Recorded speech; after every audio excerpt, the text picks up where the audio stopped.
All right, so this is a suggestion via a donation. The name of the video is Animals That Deserve a Second Mother's Day and Those That Need CPS. Guys, we've been following this story for a while now, guys. There's been a couple of animals, right, that absolutely are terrible parents, and some that are surprisingly decent. Like male lions adopting their own kids and raising them. That's a super interesting story, right?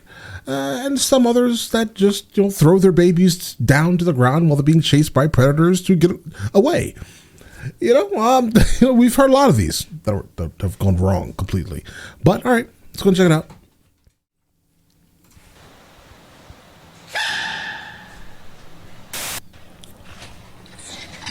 Oh. Being a mom is a thankless job, and I personally couldn't have any of it. According to salary.com, if moms got paid for every single thing they did, we're talking about like housekeeping, chef, school tutor, financial manager, nurse, nutritionist, management analyst, HR department, driver. If you add it all up, we're looking at mothers earning an annual salary of $184,820. And that's for the stay-at-home moms. If you manage to have a job on top of that, good luck, Charlie. Let's just think about it like this. SpongeBob was Employee of the Month 374 straight times. Carried the Krusty Krab like LeBron in Cleveland. Right. Literally had to pay his boss to work there. And took it all with a smile. Bro played mommy for 5 days and nearly caught a life sentence on the 6th. It's hard being a mom, especially since humans make the most helpless babies in nature, and we pretty much stay that way for the next 18 years, and usually longer. And this is because the insanely high learning curve of being a functional member of society means that babies have the self-preservation skills of a cantaloupe. That same high learning curve is why orangutans are the biggest mama's boys in nature. It literally takes them nothing's wrong with a mama's boy, all right? 7, 8, sometimes 9 years to be emancipated from their mother's teat. Orangutans are the heaviest animals to spend most of their lives in the trees. It's the best life insurance policy when your first floor neighbor is 50 Shades of Find Out if you want to. It's why the orange ape not only plays floor as lava for as long as it's alive, Mama Orang built a bed from scratch for her child and herself to sleep in, and she'll make a new bed every single night. In her life, she'll make thousands. She'll also spend the better part of a decade teaching her little man of the forest how to orangutan. And she does it without an iPad or Cocomelon. She Ironmans that shit. The motherly bond is so strong that, just like with humans, the orangs will often stay with or around their mothers even when they're past the age of being independent. Daughters might move out. Listen, I hung out with my mother last night. Right. Well, actually, she hung out with me because I was getting surgery, dental surgery. But yeah, she hung out with me. All right. But listen, I hang out with my mother all the time. Once you hang out with your mother if she's there, obviously. Give her a call. It's fine. Maturity at 12, but they'll still live close by and visit the mother orang every so often until they eventually have children of their own at like 15 or 16. But even that doesn't always cut the cord, since orangutans have been recorded visiting their mothers with their own baby in tow just to give them an opportunity to meet their grandchild. The guys are usually the ones to dip out earlier and move out further to claim a territory of their own. But every once in a while, one of nature's biggest man-children will spend their bachelor teen years being mollycoddled by their mothers rent-free. And it's obviously not just orangutans. Apes in general kind of have the whole mother thing figured out. A good example of that is Binti Joab. Ironically, she was rejected by her own mother and had to be raised and taught how to gorilla by humans. And that included how to properly care for her own child, Kula. Well, one day in '96, a kid did what kids seem to do best. Fall into a gorilla pen and make it the gorilla's problem. Which Binti Joab handled by cradling the unconscious 3-year-old and gently carrying and placing him to a door where zoo officials could get to him. All with 17-month-old Kula hanging from her, watching it all go down. Nah, but like seriously, it really always is gorillas. You never hear a story about a kid trying that with chimps. But yeah, great apes are the undisputed mama's champs of nature, and elephants are a close second. Right off the bat, elephants are one of the— Nah, I'm sorry, I wouldn't mess with elephants, bro. Like, you've already warned us multiple times, all right? Unless you're about to go back on what you said before, bro. Elephants don't really like you. That's what you said to me, right? I soaked it in. I fully acknowledged that this was a fact, and that's it, guys. Right? There's no more. So don't say anything positive about elephants saving a human baby. I'm going to find it suspicious. One of the best mothers on earth, and really should get a medal just for willingly going through 2 years of morning sickness. Elephants spend 22 months pregnant and the next 10 years raising the 200 pounds of mass that falls out of them. Males don't usually leave their mothers until about 16, and females usually don't leave at all. And since most of the herd is often blood related, not only is the big baby raised by a mom, but also an army of aunts, cousins, and grandmothers too. Elephants will also have baby showers where they celebrate the birth with an orchestra of trumpets and rumbles. Because they are the only animals that can afford to broadcast the arrival of the weakest, most vulnerable version of themselves. Right, absolutely, I can imagine.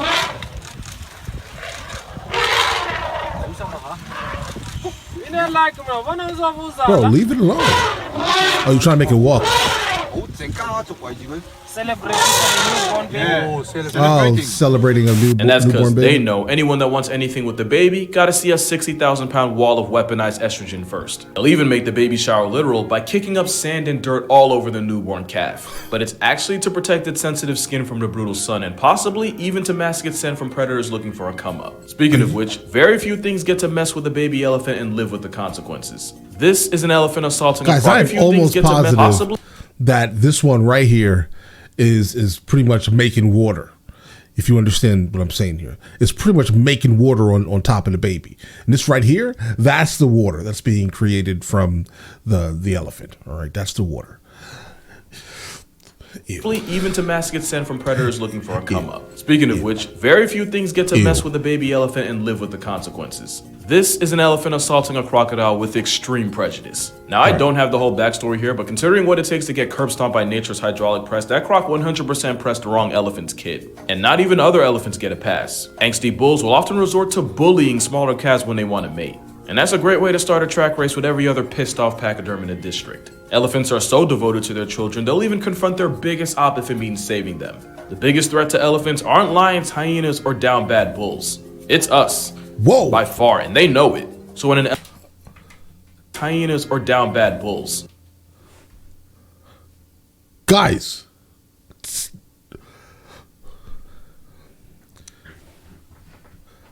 It's us. By far, and they know it. So when an elephant started approaching motorists on the road, people were understandably freaked out. But eventually, some people followed her and she led them to her baby's... Guys, how big does a cavity have? No, guys, I'm asking too many questions. Let's go. People were understandably freaked out. But eventually, some people followed her and she led them to her baby stuck in a ditch. And it wasn't until some good Samaritans dug the not-so-little guy out that she left with her rescued calf by her side. Keep in mind that elephant-human relations aren't exactly the best in Asia, and hundreds have been murked by farmers trying to protect their crops. So this was the equivalent of a human walking up to a grizzly for her child's sake. And this was far from the only time something like this would happen. This one isn't as serious, but apparently this baby elephant slept so soundly that the world's biggest land mother panicked and immediately went to the zookeepers for help, which they did by waking him up, so, you know. Happy ending, I guess. Elephants are so committed to their kids that even though they can live for up to 70 years, they'll only have about 4 to 5 kids in their lives. Lucky for her, she has the support of the herd, led by a grandmother matriarch who uses her experience to guide the group. It's actually the same thing orcas do. Orcas are one of the few animals that go through menopause, and you could probably count the rest on one hand. And scientists believe that this happens because orcas are top-tier grandmothers. By giving up the chance of having children past a certain age, not only is the elderly orca able to help raise her kids' it also raises the risk for competition for resources, all while using her vast knowledge and wisdom to help guide the next generation, just like with elephants. And it has been scientifically proven that growing up around your grandmother greatly increases your quality of life. Having an OG around means the new kids on the pod have a much better chance of survival. I can and imagine no orca was that more of being an a thing, original guys. grandmother than Granny, a female killer whale believed to have lived to over 80 years old, having helped bring up several grand and great-grandchildren in her pod, proving that grandmothers are in fact OP. And the mamas don't be slacking either. Yeah, that's a Matter of cheat fact, code, forget what I guys. said about elephants and orangs. If these Absolutely. zebras are about anything, it's they mothers. To the point that recent studies have shown that mother orcas will straight up sacrifice opportunities to have more children just to keep taking care of their adult sons. And at least the ginger apes get an empty nest eventually. Resident orcas are pretty much handcuffed to their kids for life. And like any mother to a man baby, she'll do anything for her little boy, including homicide. In 2016, a mother and son duo were recorded attacking a baby orca, with the son reverse baptizing it and his mom keeping the victim's mom from intervening like some type of one-man orca O-line. And it's believed that this was an example of a male murking a baby to mate with its mother, and Orca Bundy's mom running interference to help her son eventually give her a grandchild. L morality, but W wingman, or I guess in this case wing mom. Another thing is, not only do ocean Oreos negotiate the rest of their lives when having children, they also give up their sleep schedule. Orcas and other dolphins will stay awake for a month or more straight after the birth of a calf. Calves can't afford to rest, since moving around constantly helps keep them warm in the ice-chilled water until their blubber comes in. And always being on go makes them less of an easy lick for predators. But it also means that mother dolphins go on a dream diet for as long as their children do. And during that time, the calves learn how to dolphin by mimicking every single thing it sees its mother do. It basically becomes her shadow as she teaches it everything it'll ever need to become a future menace to society. All while running on 0 sleep. Sleep isn't a problem for a koala though, but because it's koala, almost everything else is. Koalas are notoriously tragic at every avenue of existence, but they do beat the mid-allegations when it comes to their mothering, especially since the rest of the marsupial family really doesn't. Orcas and kangaroos are known to sacrifice their own child by dropping them out of their pouch to let the predator chasing them deal with it. And Tasmanian devils will have 30, sometimes 40 joeys, and the mother will eat all but the final 4 that make it to her nipular regions. Koalas though, they have 1 joey and she makes it her entire world. If she gets chased by a pack of dogs or stalked by a wedgetail, there is no ejecta offspring, either they both make it or it's 2 packs in 1. Also, mother koalas do go out of their way to provide for their children.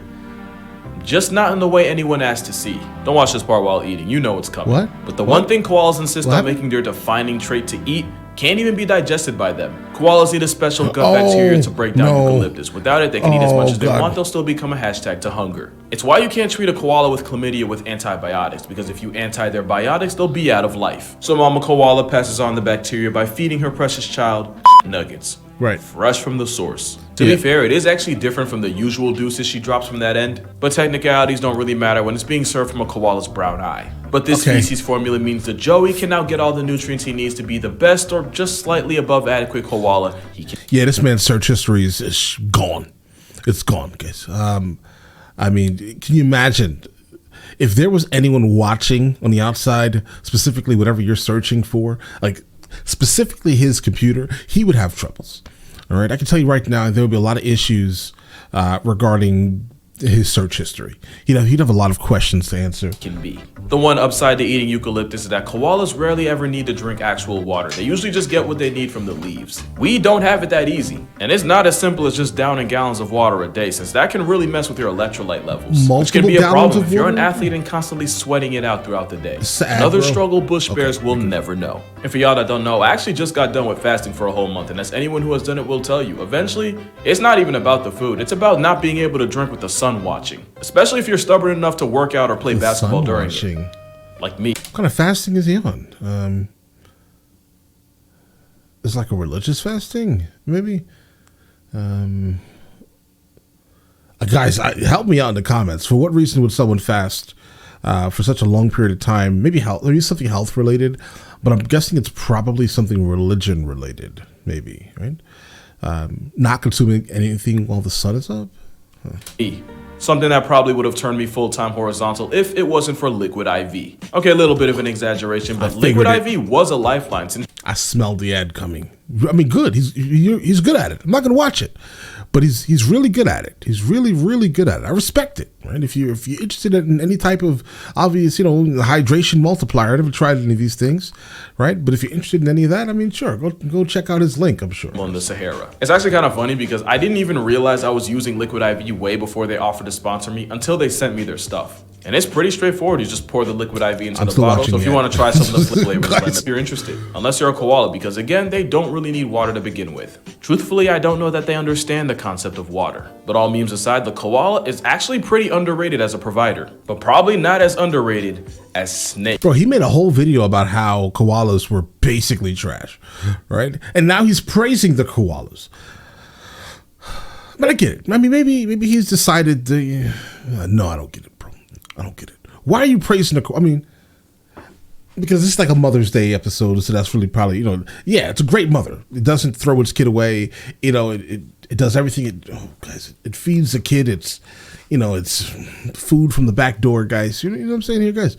And I guess those are the good motherly traits for the most part. But he basically made a whole video about how koalas were trash. Aches. You probably wouldn't expect a serpent to get talk time in a video like this, and for a while, neither did scientists. We kind of just assumed snake parenting is just, once you got the shell, I wish you well, and that's that. Turns out the Central African python will actually look after her family of snakelets a couple weeks after they hatch. The mother python guards her kids and coils around the brood to keep them warm. And the same predator that can successfully deep throat a hyena and win will babysit over 50 hatchlings until they're able to make it in the outside world. It's only like 2 to 3 weeks, but it's a lot better than most snakes get fresh out the shell. Most just get spawned into life on veteran difficulty and gotta figure out the rest from there. Reptiles in general are usually less involved than a cartoon parent. And that's really saying something. These kids had no business making it past the age of 3. No, they didn't. Not a single one. None. A lot of reptiles like turtles, they drop and dip. The most parenting they do is just having a bunch of you and hoping that just one lives long enough to continue the cycle. If you happen to get spawned into a snake orgy and have to do the race off rip, that's your business. But not all reptiles are negligent.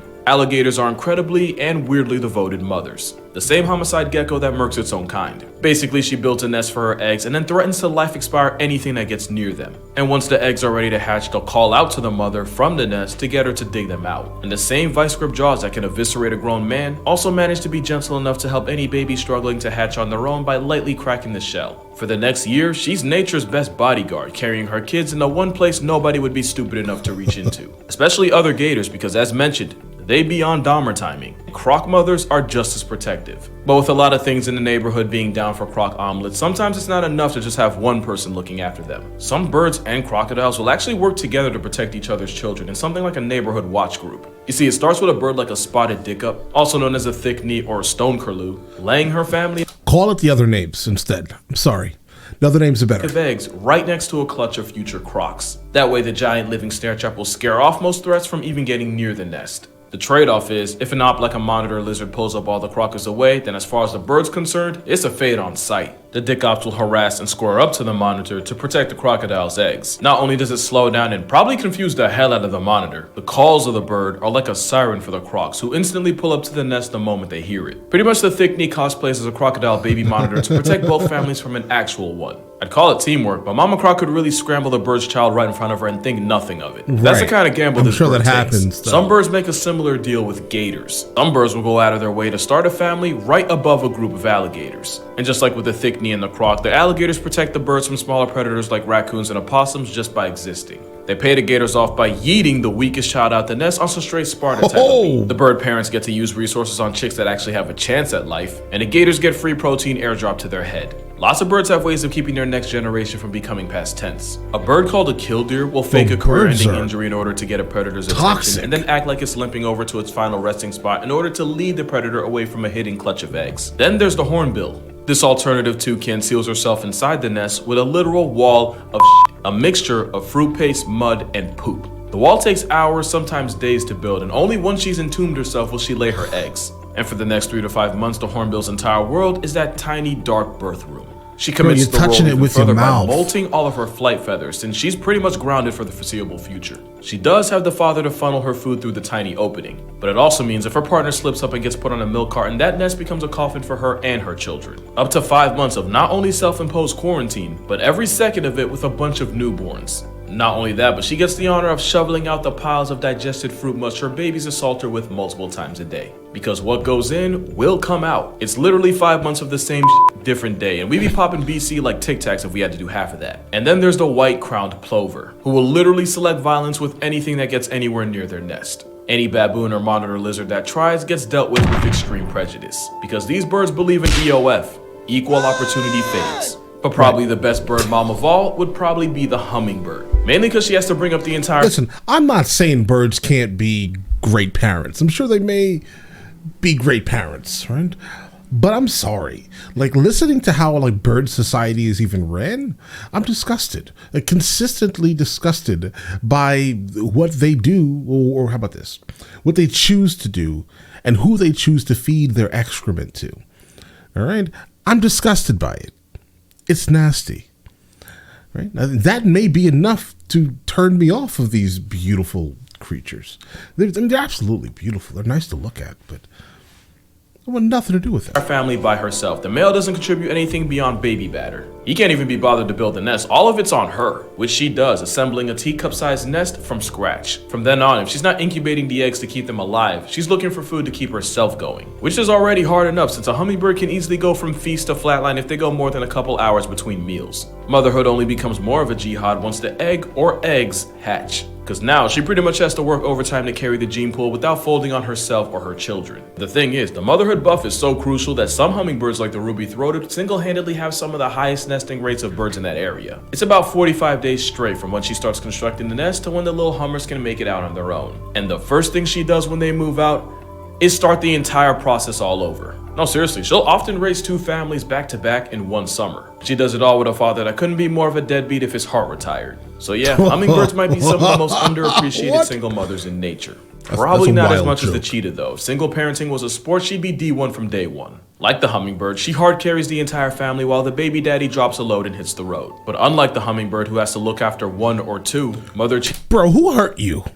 Who hurt you? cheetahs are responsible for 3, 4, sometimes up to 6 cubs. And it's not like she has a roster of aunties to help play daycare. She's on her own. Every time she goes out for groceries, there's a small chance she comes back to a chalk outline where her kid used to be. And with lions, leopards, hyenas, and wild dogs all being major obs to a cheetah's pursuit of happiness, in some places, only 10% of the cheetah cubs that come out actually make it to adulthood. It's such a struggle that cheetahs will often overheat after a successful hunt. But not because like their systems need to cool down, but because the anxiety of catching food and not knowing how long until a pride of lions comes in and presses you for your plate literally causes them to stress heat. The flight or fight response, and evolution did not build cheetahs to fight. Now add in the fact that their hunting success rate is like 40% to begin with, and now you see just how bad 40%? They're underrated mothers, because if they weren't, their entire population would be in a pack. A mother cheetah named Sabella successfully raised 19 cubs solo, meaning a third of the cheetahs in that area came from her. That's how hard she carried. Now they probably struggle less if they formed a coalition of females the same way males do, but until they do, cheetahs will continue to be the world's hardest working single mother. Or maybe a respectable second. There's one mom that just might top her. But before we go there, here are some dishonorable mentions. Moms that will personally make you appreciate the one you have more. Let's the go. cuckoo, for using mob violence to force other birds to raise their children. The harp seal, for abandoning her pup at 2 weeks old to go hook up with other males, even though the pup can't swim, move, or really Is this the hooking up, right? That he's showing us, guys? Because, you know, you never know. do anything for itself for the next 6 weeks. Not to mention putting that type of stuff in polar bear country is actually villainous. Scorpions, because Mama Scorpion will carry her brood on her back to protect them from predators, but she'll also eat them if she doesn't get enough food herself. Quokkas, for the aforementioned child food. Pandas, because if she has twins, her negligence guarantees one of them is left to die. And that's assuming she doesn't roll over and accidentally de-life the one she chose. Pandas prove that China's one-child policy hit more than just people. But the most underrated mom in the entire animal kingdom? Definitely the octopus. Her arc reads like a Greek tragedy. The mother octopus will spend months looking after thousands of eggs, during which she won't eat once. She'll negotiate one of her arms as a meal before she leaves her family unattended. Octomom does nothing but guard the eggs and gently wash them by squirting water over them for 5 months straight. And it's not like with the hornbill relying on her husband being an Uber Eats. The male octopus is already a casualty to post-nut clarity at this point. By the time the eggs hatch, she's basically a moving corpse. Her immune system weakens, her body breaks down, and she just deteriorates. And if she doesn't fold to starvation, her story ends with being torn apart by predators while she's too exhausted to defend herself. It's why most octopus are born orphans. And sometimes it's not just for months. One mother octopus set a record after she protected her eggs for over 4 years. By far the longest brooding time ever seen. And even with the longer plot, the ending was still the same. Once the eggs finally hatched, the mother octopus finally got to rest. Permanently. So be glad you're not an octopus. They're born orphans, live life virgins, males get KO'd by acorn clarity, and starting a family ends with you getting unsubscribed from life. But that's gonna do it for this video. Make sure you drink water, preferably with liquid IV in it. If there was ever a day to hug your moms, it would be today. Tell her you appreciate her. And I mean her, like not just Instagram, like actually tell her. Some of y'all moms don't even have Instagram and y'all do it. I never understood that. Thanks to Liquid IV for sponsoring this video. Shout out to my mom for sponsoring my existence. And I'm gonna see y'all in the next one.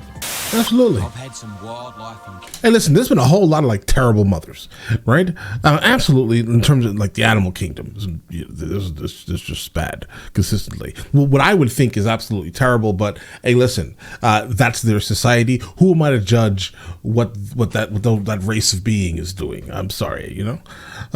But yeah, absolutely. Say happy Mother's Day to your mother.